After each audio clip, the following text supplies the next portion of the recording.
Very good. So I was going to say, welcome to the School of Technology seminar. If you guys haven't signed in, please do. It just proves that we have people here to use it. And I'm actually going to turn this over to Ollie Karnowski, who's going to introduce our speaker. Hi, everybody. I think most of you know me. So I asked Marcy to introduce Bill. Bill works in my lab as well as Bottlenecks core. And I just wanted to say a few things. So, to start with, Bill has 2 degrees in computer science and in biostatistics. And so many years ago, he worked with Mike Banky in biostatistics a number of years. And so now we're fortunate enough to have him in my lab. And I just wanted to say that Bill doesn't just do software development. He really knows how to take it to the next level. And so if you're thinking about, I assume many of you are developing software and, developing new algorithms and things like this. But if you really want your software to survive and last longer than your graduate studies, if you're interested in, if your algorithm is time consuming and you don't quite know how to handle it, this is exactly the sort of problems that Bill is great at. And I think he will be playing actually a few after this if you have questions or if you want to get some advice and talk to him. I think Bill would welcome this sort of interaction. So anyway, without further ado, please. Great. All right. Thanks, Al. I appreciate the nice introduction.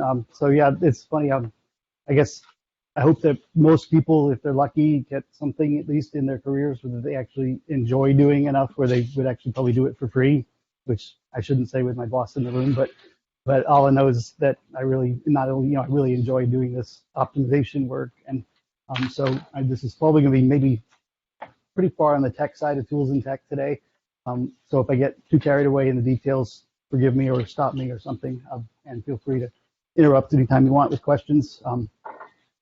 So let's get started. So basically, I'm going to talk about what ends up being a small portion of the tool that we're developing as part of Allah's 01 grant.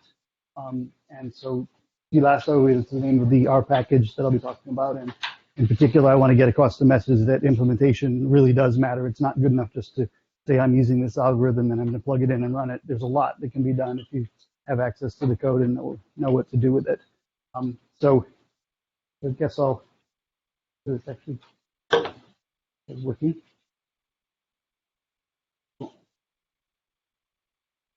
And then he talks about this earlier. We'll probably hit something.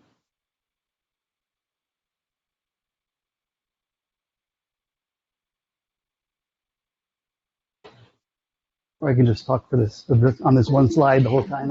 I can fill an hour on anything.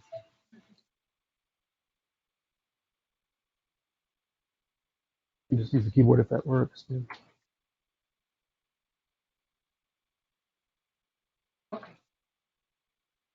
Okay. I can go ahead and.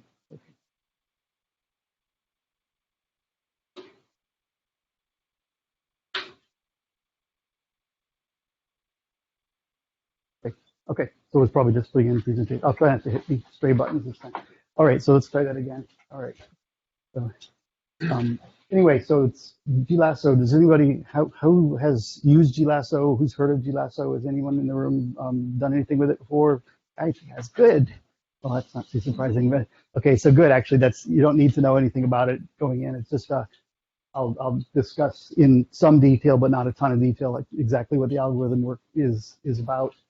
So Glasso is an R package used for estimating partial correlation networks. We use it extensively in our project, and a lot of other groups use it as well. The original paper that started all this is Jerome Friedman, Trevor Hasty, and Rob Tibshirani in 2007. Sparse inverse covariance estimation with the graphical lasso. That's the Glasso. The G in the Glasso is for graphical. And it's used in a lot of applications. Basically, there's in the title, you notice inverse covariance estimation. The reason that it's an estimation is that you can't really invert a matrix.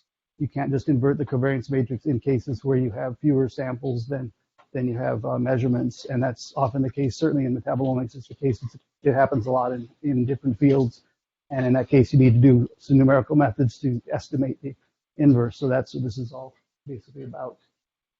As I'm saying, I'd say metabolomics, neuromodeling, differential gene expression. It's used in a lot of different contexts, and it can be. Well,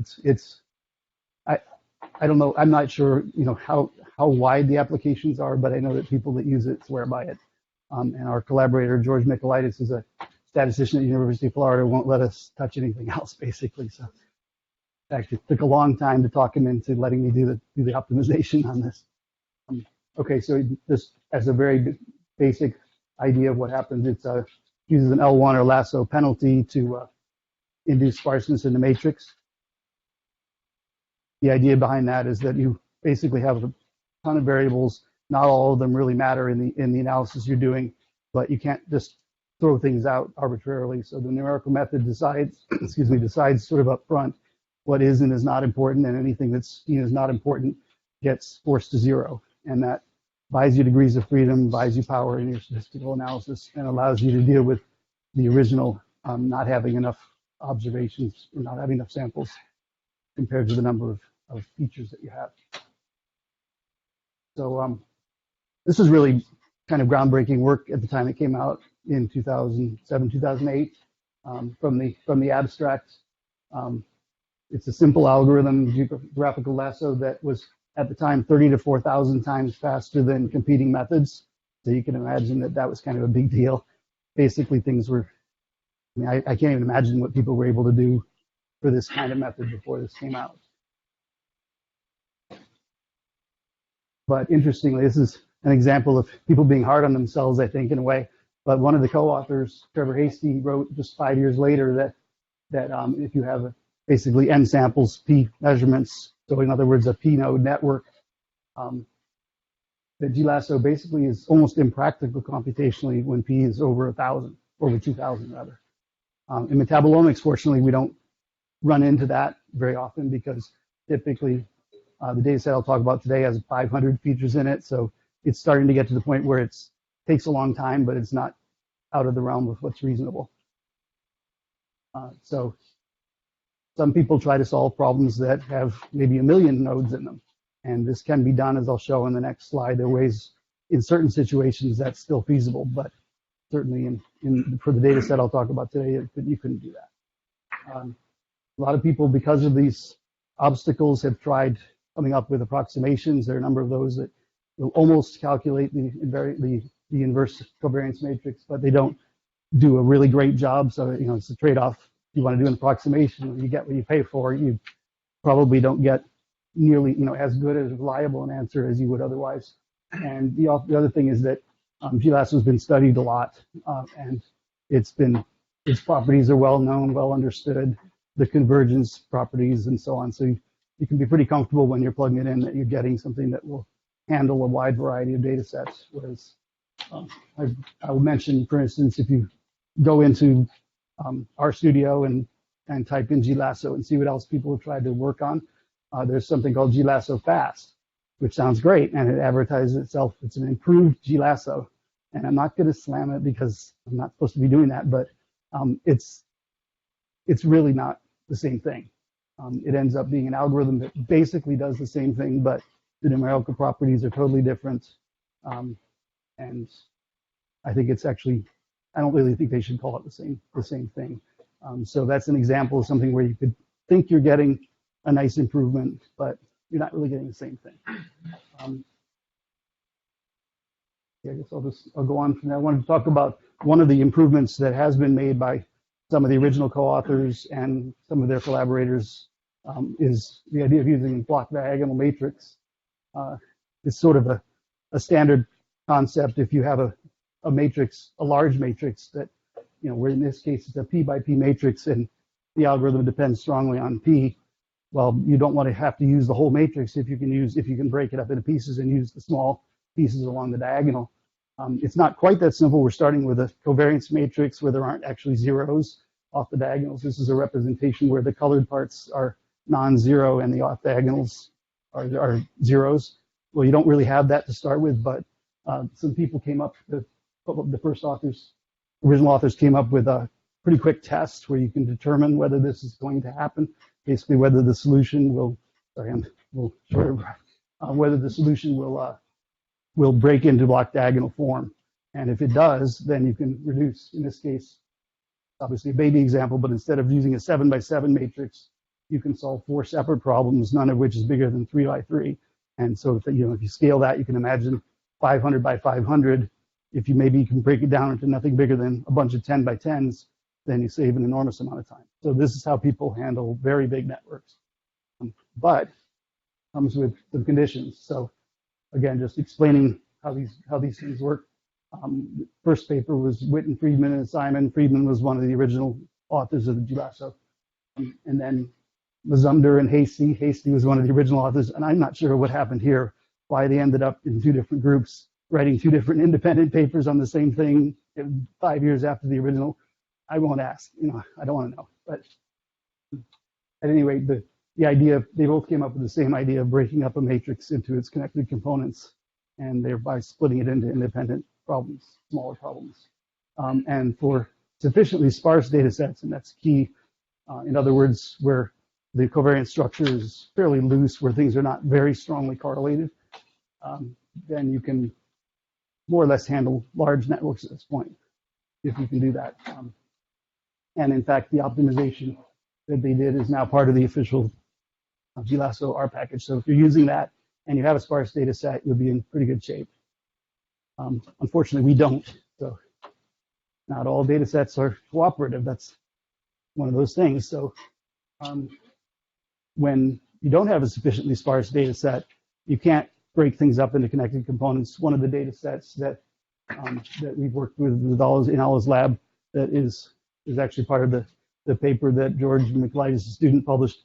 The data set's really dense. The correlation structure is dense, and initially it doesn't break up at all. It's just a big 510 by 510 matrix that you can't break up.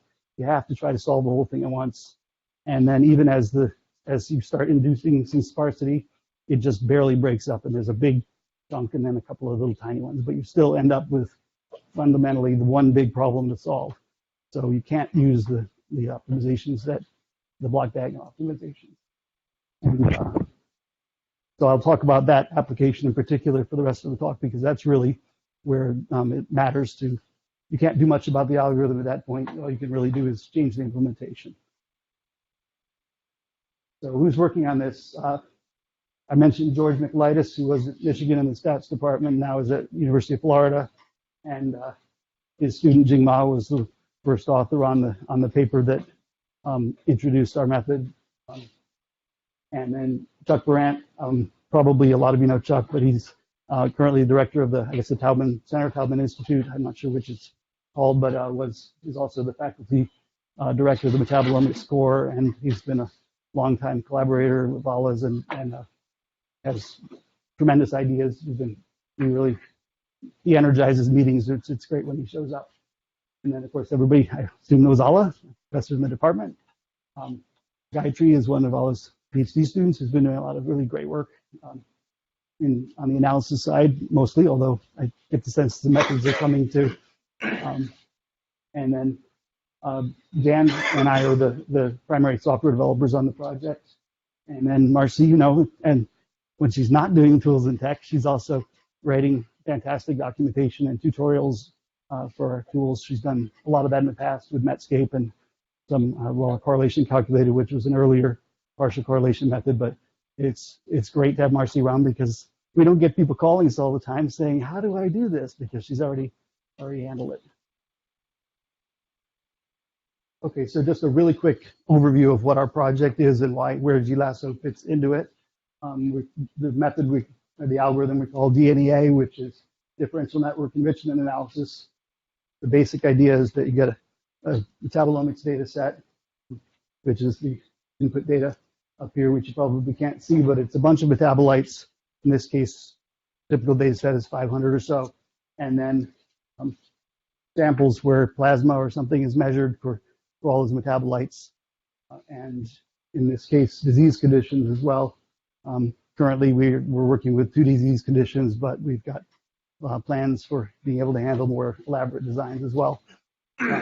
So the idea is that basically first you estimate the partial correlation networks for the data, and that's actually where the Glasso part comes in. Once you've done that, then you can perform various clustering algorithms to determine which parts of the overall network are significant between the disease group and the control group. And then with our methods for this NetGSA method, which is based initially on a gene enrichment method, I guess it's GSEA. Is that the original? But basically, we can assign p-values and adjusted p-values to the clusters to say how significant they are. And it just, rather than univariate analysis where you just get a list of metabolites that might be important, this really, by being able to do a network and show the correlation structures between the metabolites that are important, you really can get a better biological story and a deeper understanding of what's actually going on.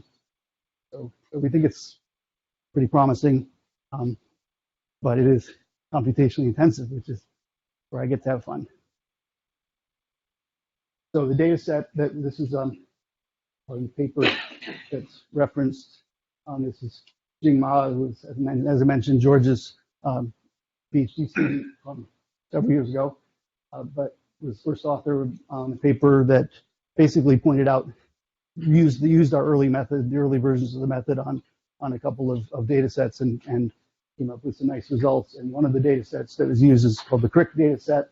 I don't actually remember what the... Chronic renal insufficiency cohort. Thank you. Chronic renal insufficiency cohort. And so it measures basically end-stage renal disease with two groups. One has end-stage renal disease. The other, I don't remember if it was healthy controls or was it people who had not progressed? No, I think people who did not progress. Who had not progressed all the way to that stage. Blood samples were taken at the early stage where everybody was at the same stage, and then they were monitored for a period of time, and some people progressed, hence progressors. Okay, great, thanks. Yeah, so other group remained stable. Okay, so in case that didn't show up for people who were listening at home or whatever, so what I was explaining is that essentially the two groups are a group that progressed in stage renal disease and a group that had renal disease but was not at that stage yet. And the idea was to build a correlation network that ideally shows some metabolites and some differences between the two groups, and allows us to come up with a good biological story. And that was it, and it did in this case. There definitely was a good story to be told, which I won't go into. Actually, I should mention that this work is probably going to be the subject of a later Tools and Tech. Marcy, is that the idea at this point? Maybe next semester. So for people who are interested in the ongoing work, well, I'm trying to talk Gayatri into being the one that does it. I don't know if she's not, well, I don't know, but maybe I'll be able to talk her into it. Anyway, somebody from our lab, not me, somebody else from our lab will be giving that one. So in case people want to follow up more, I'm just going to go. I won't go into any more detail on what we did, what we're doing now. So basically, running the algorithm. Oh well, I wanted to go back to the structure of the data set. There are 200 samples altogether. I think it was 121 in one group and 79 in the other group, something like that. And 510 metabolites that were seen as well, that were measured and identified. And the correlation structure is fairly dense, but I think that's probably likely because we have quite a few lipids in the data structure in the data set, and it's generally lipids tend to be highly correlated with each other anyway. Amino acids also, for instance, tend to be highly correlated with each other. So there's situations like this where you just inherently have a dense correlation structure where things are related already, and you're trying to tease out what's relevant to disease state versus non-disease state, given the underlying structure. So because the structure is dense, we can't do that nice block diagonalization trick where we break everything up into little pieces.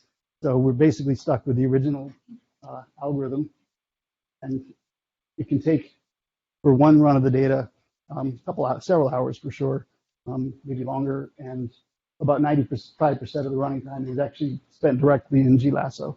So clearly that's the place to look if you want to speed it up.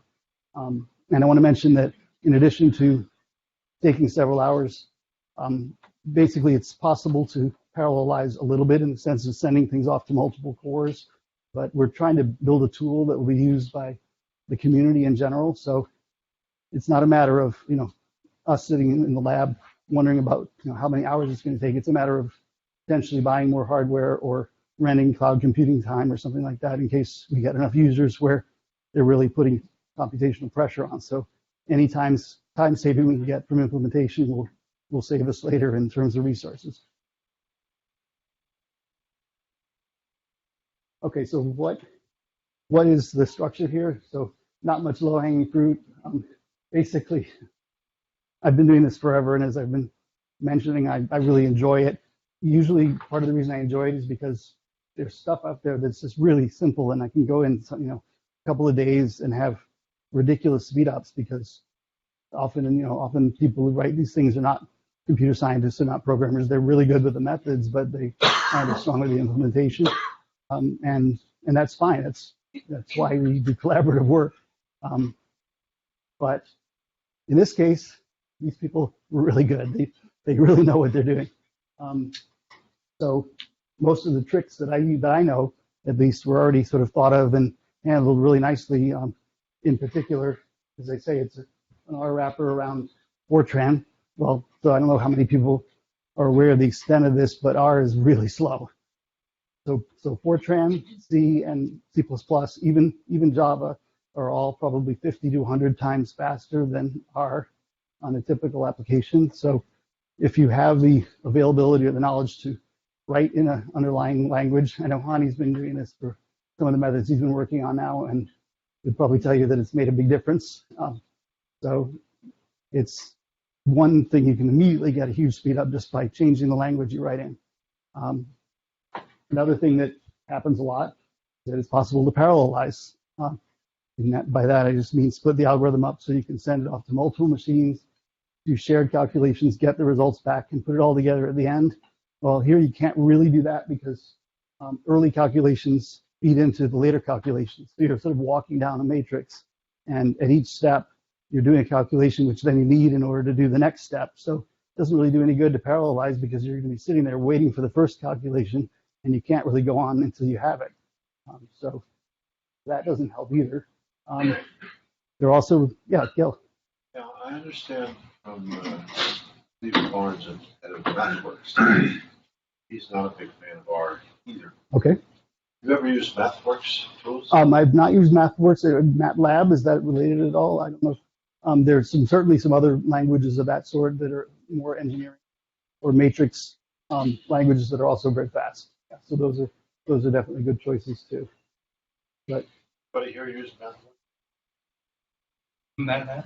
MathWorks, I believe, is that? But they make MATLAB. They're the ones that make MATLAB. Yeah. Okay. So.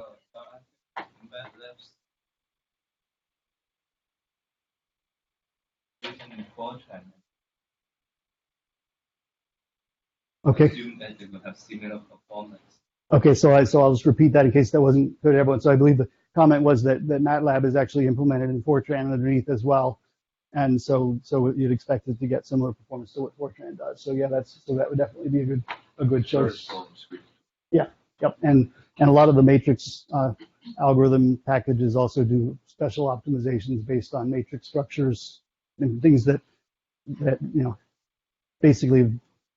A lot of research has been done on how to do fast matrix multiplication and so on. I mean, any number of things, fast matrix inversion. I mean, the whole field of computation based on that alone. So yeah, so definitely picking out the tool that you're using is critical. R is great. I'm not trying to, disparage R. I use it a lot myself, and it's great. It's a really nice way to develop things in a hurry and to experiment and work interactively as you develop. So I'm certainly not saying you shouldn't use R. You should use R, but if something's really computationally intensive, then you should consider writing the speed critical parts in something else. Okay, so what happens? How does this, in sort of computational terms, how does the algorithm work without explaining all of the details? Basically, there are a bunch of P by P matrices, where P again is the number of metabolites in this case, and the graphical lasso algorithm calls under the underlying lasso L1 penalty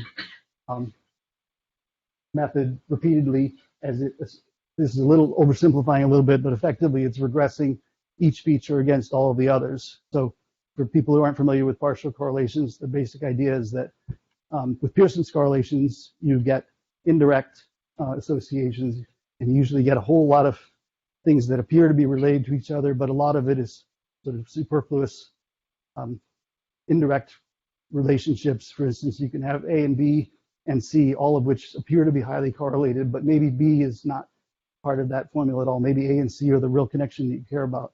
And Pearson's correlations won't tell you that at all, but partial correlations are able to distinguish essentially direct relationships from indirect ones. And the way that they do that is by effectively regressing each variable against all the others and then doing Pearson's correlations on the residuals from the regression. And that essentially takes away all the indirect effects and gives you direct correlation values. So that's why one of the reasons that partial correlations are very appealing. But at any rate, walking down these P by P matrices, P times basically once for each feature, results in order of P cubed performance. And I'll talk a little bit about computational complexity. But are most people familiar with big O notation or what that means in computational terms? I can describe a little bit. I will in the next slide, but basically it's just a way of evaluating how long an algorithm will take relative to the size of the data set that you put in. In this case, it essentially performs as the cube of the number of metabolites, which is really slow. Most algorithms that are, there's nothing that they can do about it. I'll explain a little about that. It's not their fault. It's the way the algorithm is, but it is just computationally an algorithm.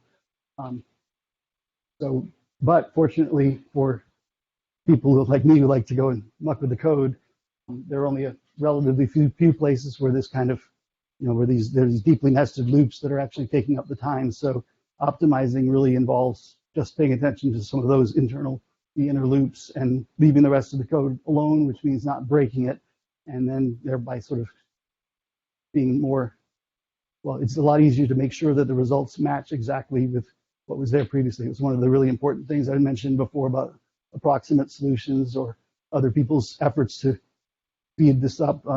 One of the things that I think is critical is that in my book, if it doesn't do exactly the same computation that it did before, it's not worth it. So in other words, the results have to match. It has to be reproducible. That way people can understand that it is actually doing the same thing. And excuse me. And basically, if you have slightly different numerical properties, you can end up where it appears to work well on one data set, but on another data set, it could behave completely differently. So the Glasso fast that I mentioned, for instance, the numerical methods for Glasso might converge in 4 or 5 iterations. Glasso fast, it was taking 30 or 40 iterations, and so it's just completely different algorithm. It just doesn't behave the same way. So I always make sure, to me, it's kind of cheating if it doesn't actually do the same thing. So I always make sure it is exactly the same at the end of the day. So the idea is to hit those critical areas hard and leave everything else alone, and with some good speed ups. And so talking about computational complexity just a little bit. What does order P cubed mean? Basically, in terms of definitions, it means that to do one run of the algorithm essentially takes a P cubed operations for some constant K greater than 0. And that sounds all innocent, but K matters a lot. And K is not just something, it's not just 2 or 3. It can be range from 2 or 3 to several million, several billion, but it isn't affected by the size of the data set.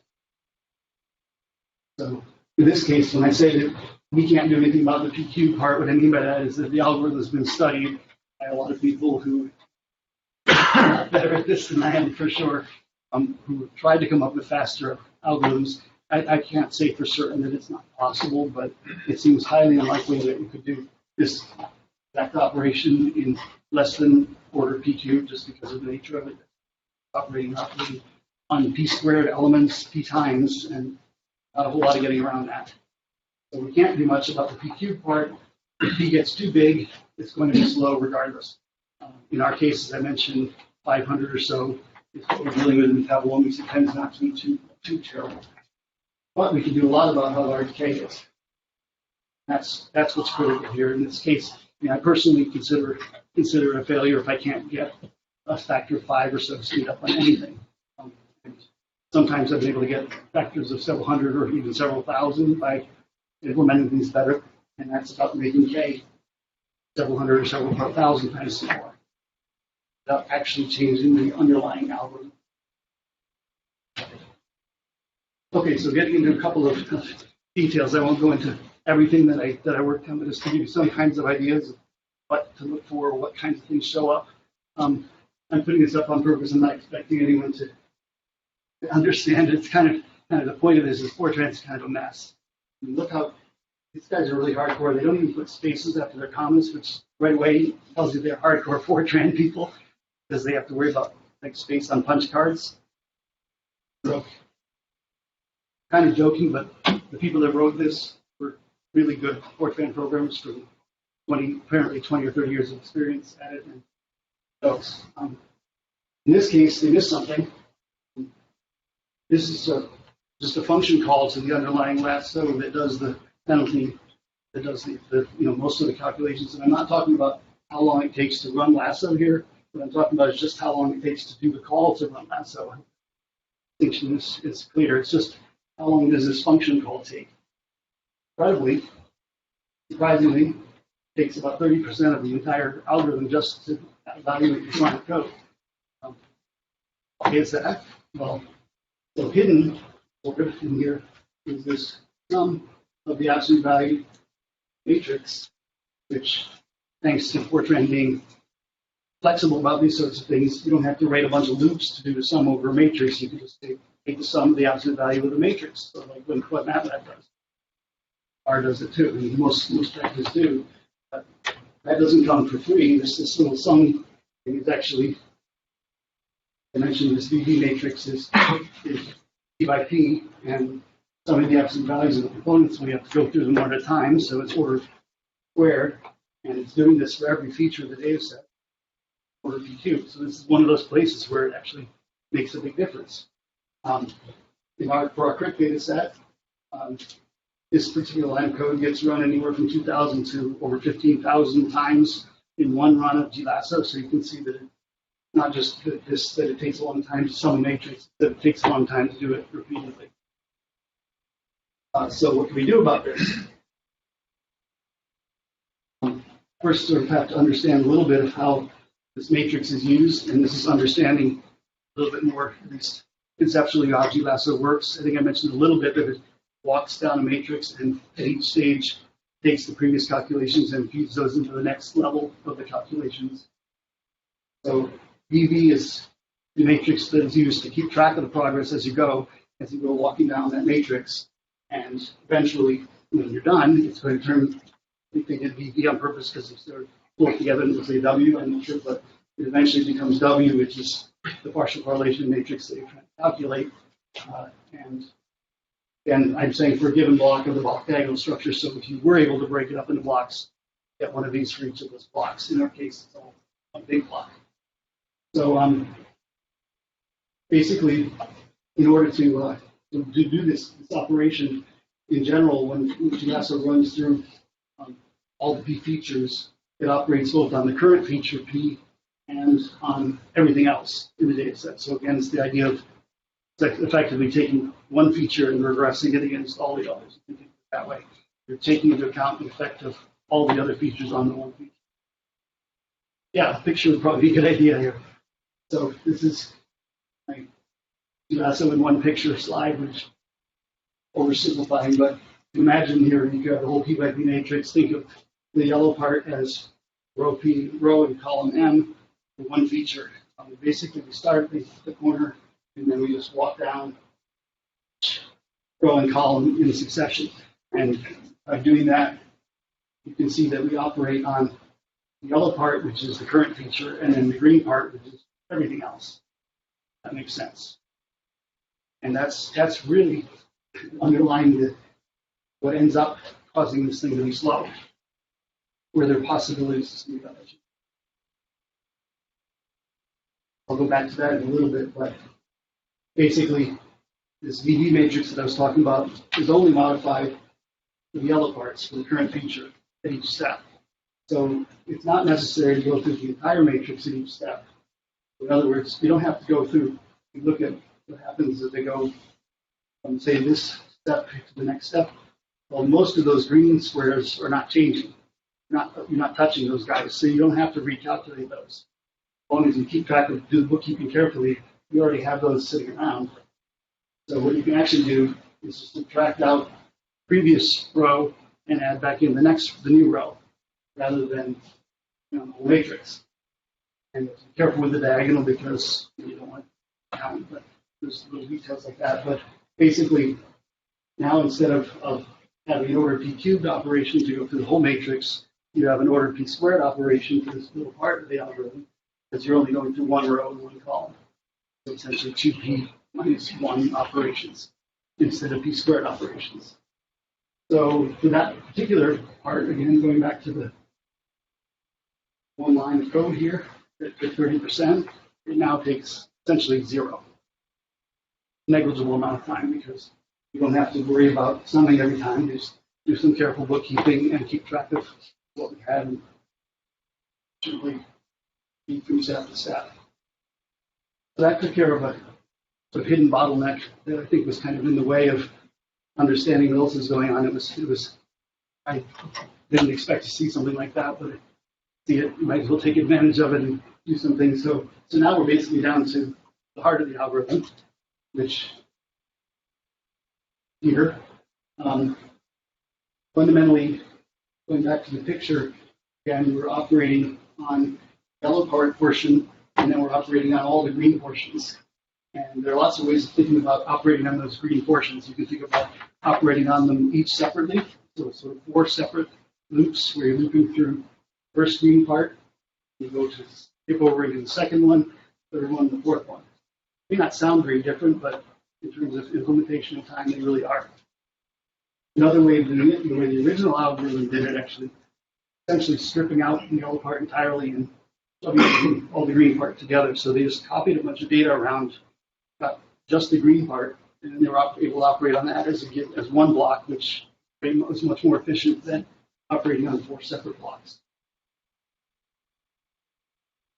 So I thought it would be really clever. I was wrong, but I thought it would be really clever to, instead of what they were doing, pasting things together basically, it would be clever just to do the 4 small loops at once, but working really well in Java. I actually implemented this in Java, C++, and Fortran to compare.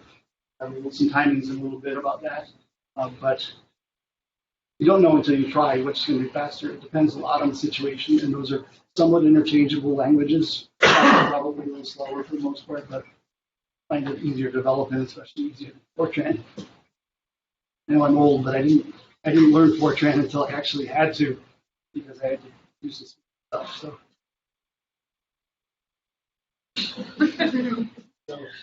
anyway, so this idea of splitting into 4 pieces worked fairly well in Java. Java handles loops quite nicely that way, but didn't do any good in Fortran. It's actually almost a wash.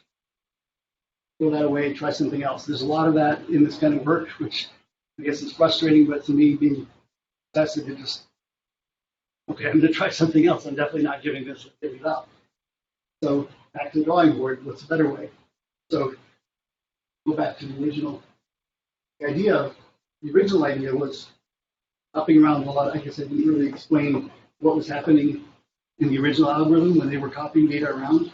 The reason that they ran into trouble with that approach was that as long as Glasso, the inner algorithm, takes a long time to converge, so you're spending a lot of time in there, you can afford to do some sort of setup work at the beginning, which in this case involves hopping around a bunch of matrices and getting them all positioned for Lasso's algorithm.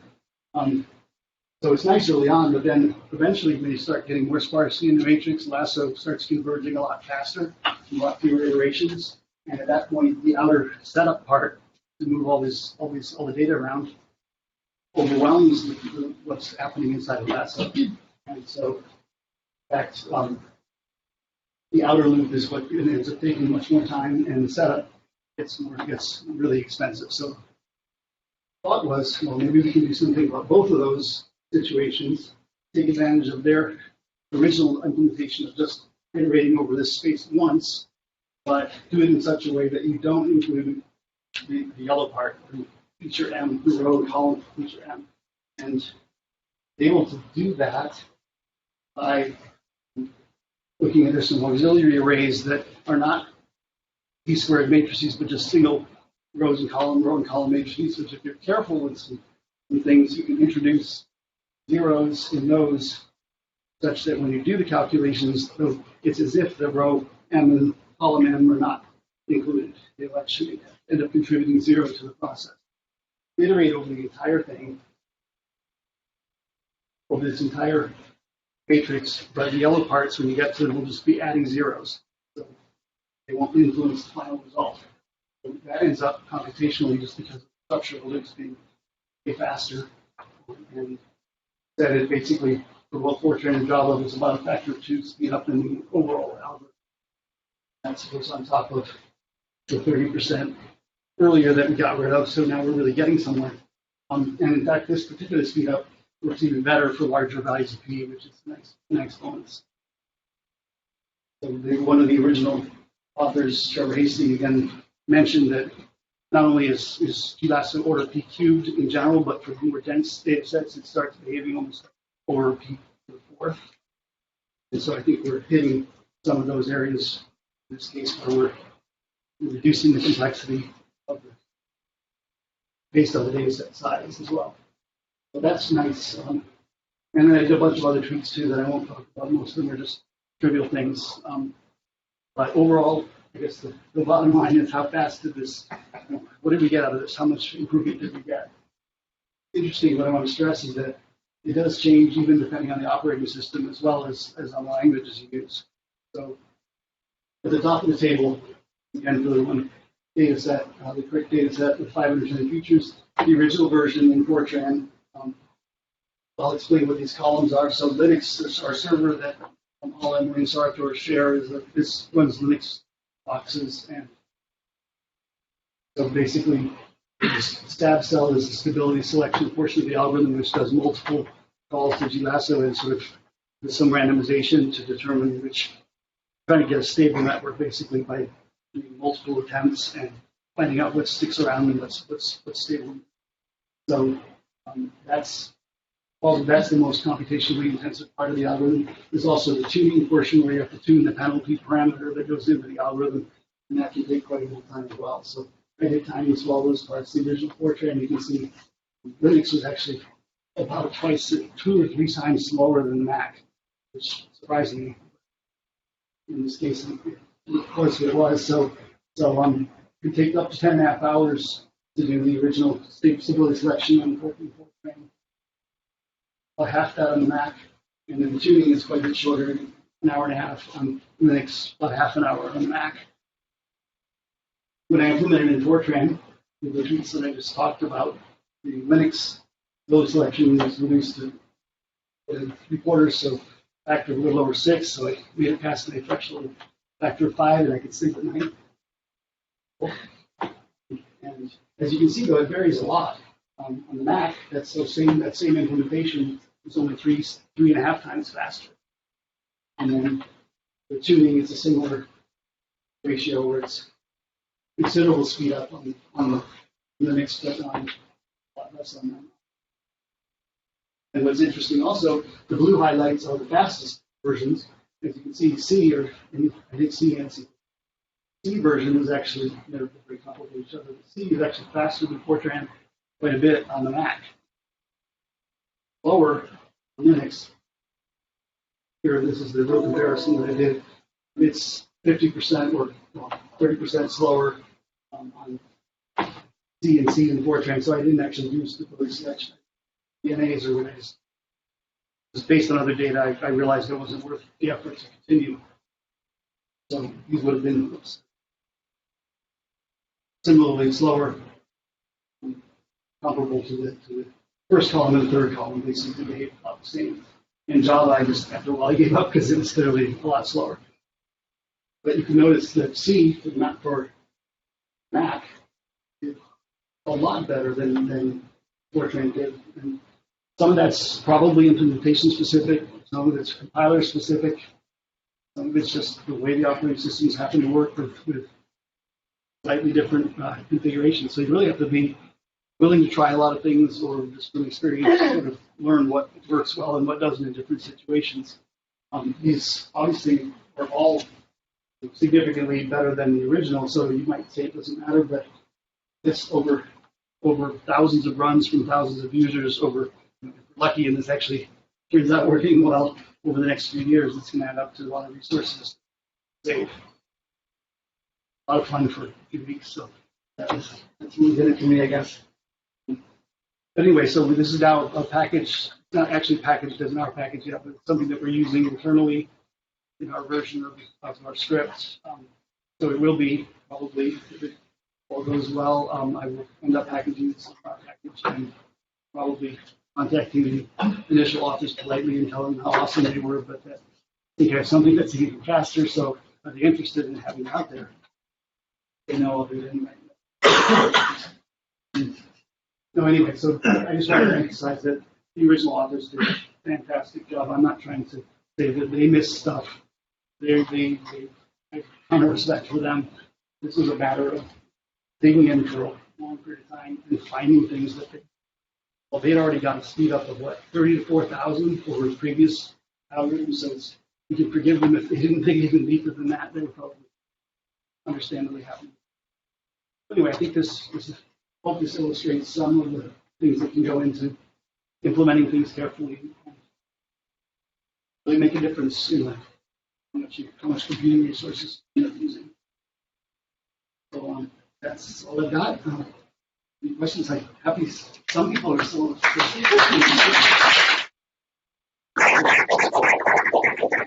indulging my overly detailed brain for a little bit.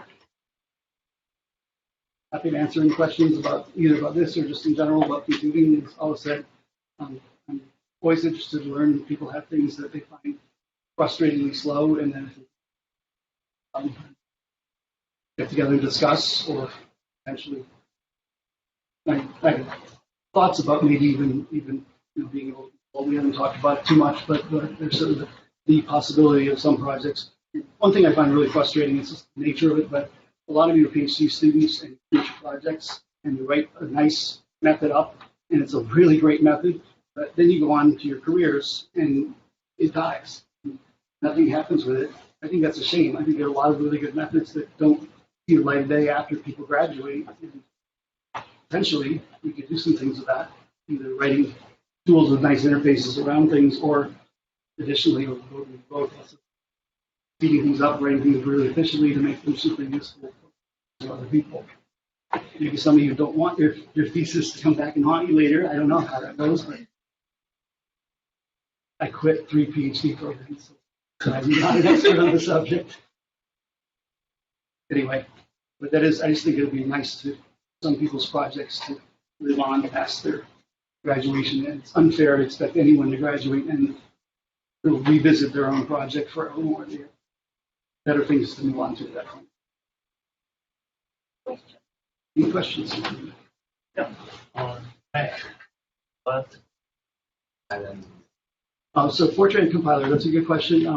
I believe I was using G77 for this, or possibly G90, but it's basically a new Fortran compiler. So it's with a bunch of optimization flags. It seems to perform well. Do you have a one that you use that you like? G-Fortran is usually faster and Which is? G-Fortran. Yeah, G-Fortran, right. Yeah, so it's a good question. I mean, a lot of these things are wrappers, so I was getting, the line would say G++, Fortran, essentially they're wrapped inside, so when I might call it G77, but was actually being used probably one of the more modern versions of that. I think it's all been wrapped together, but yeah, it's a good question. It definitely matters, and yeah, I'm pretty sure that, not positive, but pretty sure that it was Fortran. Should probably check that because it would be a nice free thing to get a little more speed out of using it better. And you use hopefully Sorry? When you plug 377. Yes. Oh, so the compiler options. Yes. So the question is, what compiler options do I use? And typically, Big O3 is a good level of optimization to use. It's stable. I don't know why it's not standard, because compilation typically is minimal compared to the time they spend doing everything else. So I don't know why people just have that automatically built in. But surprisingly, it's not often. So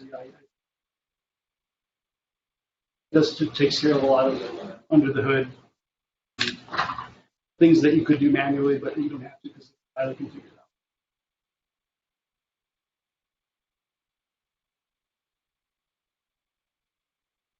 Thanks for